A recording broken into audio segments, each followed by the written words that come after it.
Imagina esto, estás a miles de kilómetros de la Tierra, dentro de una nave espacial, y de repente, la compuerta se abre, sales disparado, sin traje, sin plan B. Tienes, en el mejor de los casos, unos 15 segundos de conciencia útil. Y no vas a explotar como en las películas.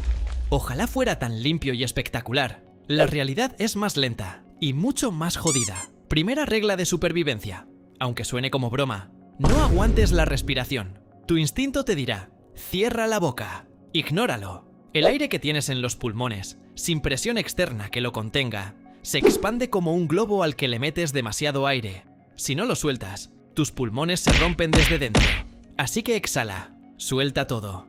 Es desagradable y honestamente, un poco ridículo. Pero te acaba de comprar unos segundos extra de vida. Ahora viene la parte que casi nadie cuenta. Tu saliva empieza a hervir, no porque haga calor. Allá afuera hace un frío increíble.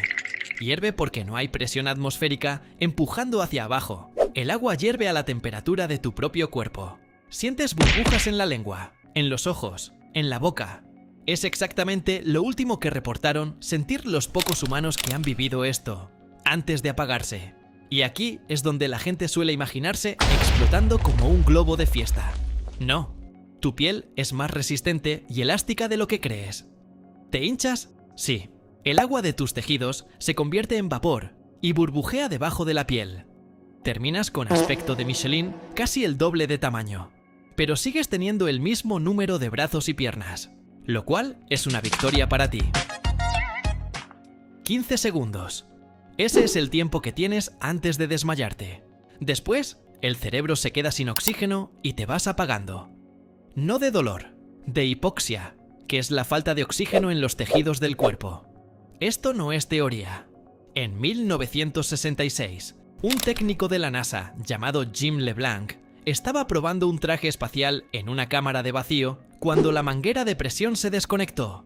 En segundos, la presión cayó casi a cero. Él mismo lo contó después. Sintió la saliva burbujeando en la lengua. Y se fue. 14 segundos. Sus compañeros lo vieron desde el otro lado del cristal. Represurizaron a toda velocidad y LeBlanc despertó. Se sintió bien. Y ese mismo día, se fue a comer a su casa como si nada. El cuerpo humano tiene una ventana brutal, entre 60 y 90 segundos. Si te regresan a presión normal dentro de ese tiempo, sales prácticamente ileso. Después de eso, ya no depende de lo fuerte que seas, depende de lo rápido que reaccionen los demás.